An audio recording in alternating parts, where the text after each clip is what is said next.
Hello everyone, how are you all? I hope you all are fit and fine. So, let's start today's video. Today I'm going to start chapter number 3rd, that is reproduction in animals of class 4th from Startup Science. Let's begin. Animals can live happily all their lives growing, eating and moving around. जो animals होते हैं वो क्या करते हैं, अपनी पूरी life कैसे बिताते हैं? वो पहले जन्म लेते हैं, पैदा होते हैं, उसके बाद वो ग्रो करते हैं, खाते पीते हैं, इधर उधर घूमने घामने में। ऐसे ही एक टाइम ऐसा है आता है कि जब उनकी डेथ हो जाती, पूरा लाइफ स्पैन फुल होने के बाद, बीतने के बाद। But if they don't produce more of their own kind, they will have nobody to represent them in future. और इनकी पूरी लाइफ प्रोसेस के बीच में एक प्रोसेस क्या और आता है, रिप्रोडक्शन का। रिप्रोडक्शन में क्या होता है, वो अपने जैसे नए बच्चे या अंडे देते हैं, जिससे कि नए बच्चे ग्रो करते हैं, पैदा होते हैं। Therefore, in order to continue their race, animals produce young ones. अगर वो बच्चे नहीं देंगे तो उनकी जो जनरेशन है वो वहीं पे ख़त्म हो जाएगी और आगे कोई भी नहीं होगा जो फ्यूचर में उनको रिप्रेजेंट कर सके। तो अपने अपने आप को फ्यूचर में एग्जिस्ट रखने के लिए अपने जैसे जो जनरेशन है उनको फ्यूचर में रिप्रेजेंट करने के लिए वो क्या करते हैं, नए नए जो बच्चे होते हैं उनको पैदा करते हैं, रिप्रोडक्शन करते हैं। The process by which living things produce their offspring is known as reproduction. वो प्रोसेस मतलब एनिमल्स जो अपनी जनरेशन को बनाए रखने के लिए, अपनी नेक्स्ट जनरेशन को, अपने जैसे जो अभी हम हैं, फिर हमसे पहले हमारे पापा मम्मी वाली जनरेशन चलती है, फिर हमारे बाद हमारे बच्चों की जनरेशन होती है। तो जो ह्यूमन लाइफ है एक इसी तरीके से आगे बढ़ती जाती है।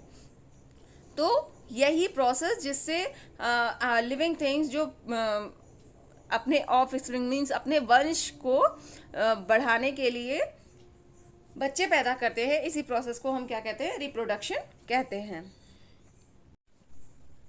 Life would not have existed on earth if living beings did not reproduce.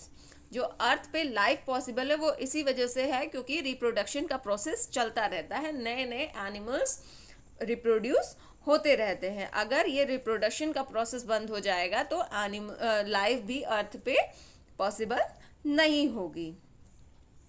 Animals can be grouped into those that give birth to their offspring and those that lay eggs that eventually hatch into offspring. Animals को 2 categories में divide किया गया है, एक जो अंडे देते हैं और उनमें से बच्चे निकलते हैं, और एक जो डायरेक्ट बच्चों को जन्म देते हैं। For example, human beings, cows, buffaloes, cats etcetera give birth to their young ones, and birds, fish, frog, hens etc. lay eggs out of which the young ones hatch. क्या होता है, जो हम लोग ह्यूमन बीइंग हैं, गाय हैं, भैंस हैं, बिल्लियाँ हैं, और भी एनिमल्स होते हैं, एलिफेंट हो गया, और बहुत सारे एनिमल्स हैं जो अपने बच्चों का जन्म देते हैं। और बर्ड्स हो गई, फिश हो गया, फ्रॉग और हेन्स, ये सब क्या है, वो अंडे देते हैं, जिसमें से कुछ समय बाद वो अंडे टूटते हैं और उनमें से बच्चा निकलता है। Animals that give birth two of spring. अब हम उन एनिमल्स की बात करेंगे जो बच्चों को जन्म देते हैं। Animals that give birth to their young ones are called mammal. ऐसे एनिमल्स जो बच्चों को पैदा करते हैं उनको हम क्या कहते हैं, मैमल्स कहते हैं। Human beings, cows, sheep and are some of the mammals. यहाँ कुछ एग्जाम्पल्स दिए गए हैं मैमल्स के, जिसमें ह्यूमन बीइंग, काउस, शीप और को बताया गया है। Examples of mammals also include bat and aquatic animals like well, dolphins and seal. जो मैमल्स की कैटेगरी में जो बैट होती हैं, चमगादड़ होती हैं वो, और एक्वेटिक एनिमल जो पानी में रहते हैं उनमें व्हेल्स, डॉल्फिन और सील ऐसे हैं जो अंडे नहीं देते हैं, वो भी बच्चों को पैदा करते हैं, लेकिन इनमें भी कुछ एक्सेप्शन है.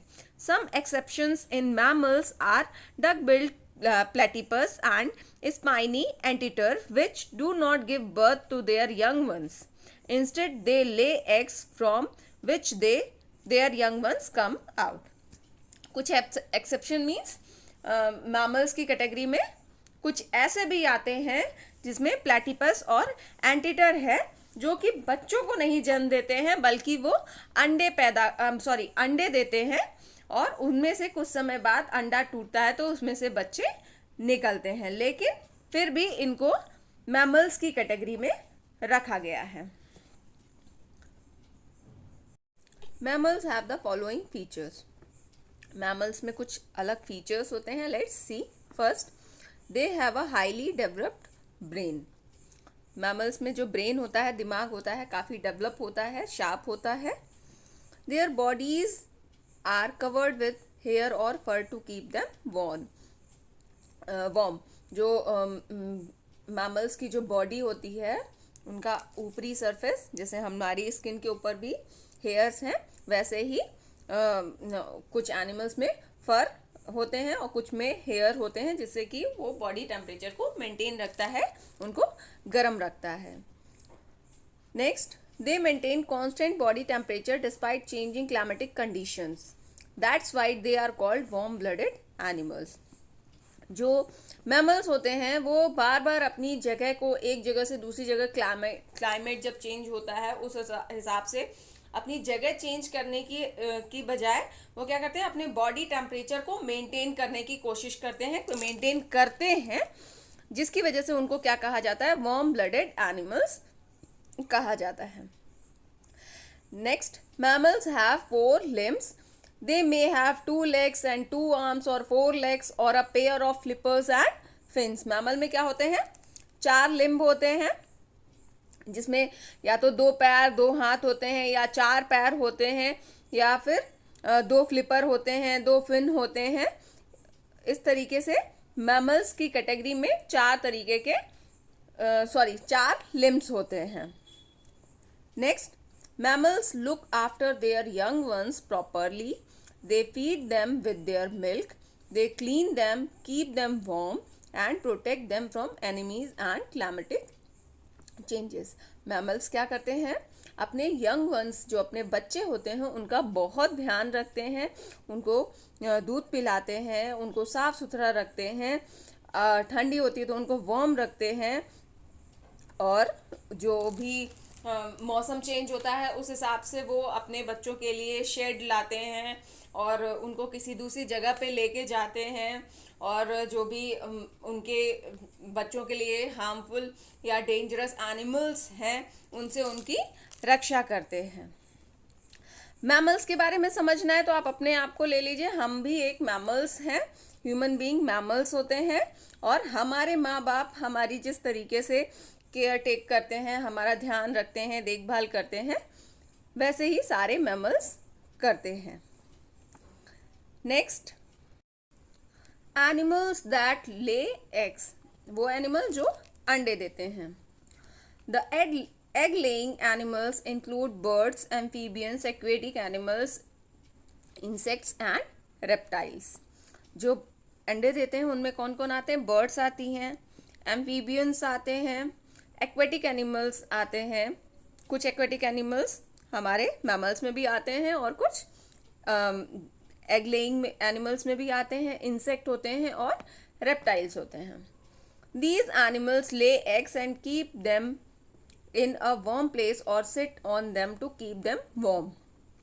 The eggs hatch after maturing and the babies comes out of them.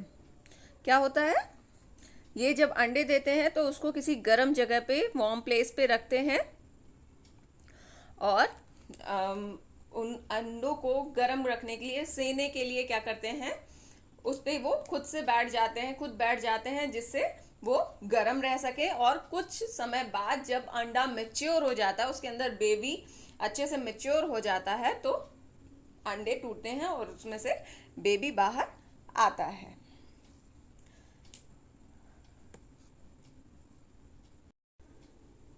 Next, structure of an egg. अब एग का स्ट्रक्चर क्या होता है, कैसा होता है, उसमें क्या क्या पार्ट होते हैं, let's see. The outer most part of an egg is the eggshell. It protects the young one developing inside. जो अंडे का सबसे ऊपरी पार्ट होता है वो क्या कहलाता है, एग शेल कहलाता है, जिसके अंदर जो यंग वन, जो बच्चा होता है, वो अच्छे से डेवलप करता है, उसको बच्चे को प्रोटेक्ट करके रखता है।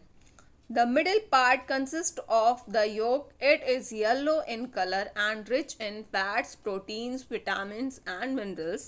The yolk provides nutrition to the developing embryo. क्या होता है, जो मिडिल वाला येलो कलर का पार्ट होता है उसको हम क्या कहते हैं, ये येलो कलर का पार्ट होता है जिसको हम योक कहते हैं। इसमें बहुत सारे न्यूट्रिशन होते हैं, जैसे फैट हुआ, प्रोटीन, विटामिन, मिनरल, सारे न्यूट्रिएंट्स प्रेजेंट होते हैं। और जो एम्ब्रियो होता है, एम्ब्रियो किसे कहते हैं, बच्चे, अंडे के अंदर बच्चा जब तक रहता है तब तक उस बच्चे को हम क्या कहते हैं, एम्ब्रियो कहते हैं। तो जो एम्ब्रियो होता है वो इसी योग से न्यूट्रिशन लेता है, ग्रो करने के लिए उसको यहीं से न्यूट्रिशन मिलता है। Next, inside the yolk lies an embryo which later develops into a chick. जो योग के अंदर क्या होता है, एक एम्ब्रियो होता है, वही एम्ब्रियो जो अभी मैंने बताया कि वो योग से सारे न्यूट्रिएंट्स को लेता है, उसी से उसको योग से ही सारा न्यूट्रिशन मिलता है। और ये एम्ब्रियो क्या करता है, कुछ समय बाद जब उसका मैच्योरिंग पीरियड खत्म हो जाता है तो वो चीक में कन्वर्ट हो जाता है और अंडा टूटता है, उसमें से एक एम्ब्रियो चिक बाहर आ जाता है। अ white jelly like substance called the albumin is present outside the yolk. It is rich in protein and protects the yolk and the embryo. क्या होता है, जब हम अंडे को काटते हैं तो हमें क्या दिखाई देता है, एक येलो कलर का पार्ट दिखाई देता है, उसके चारों साइड वाइट कलर का पार्ट दिखाई देता है। तो वाइट कलर का जो जेली लाइक सब्सटेंस होता है उसको हम क्या कहते हैं, एल्ब्यूमिन कहते हैं। इसी के अंदर योक होता है और एल्ब्यूमिन में क्या कौन सा न्यूट्रिशन होता है, प्रोटीन होता है इसमें। और जो एल्ब्यूमिन होता है वो योक और एम्ब्रियो दोनों को प्रोटेक्ट करता है। जैसे जो आउटर मोस्ट सेल होती है वो पूरे अंडे को प्रोटेक्ट करती है, उसके अंदर एल्ब्यूमिन होता है जो कि योक और एम्ब्रियो को प्रोटेक्ट करता है। Now, thank you everyone. This is all about this lecture. Further we will discuss in next video. If you like the video, please like, subscribe and share my video.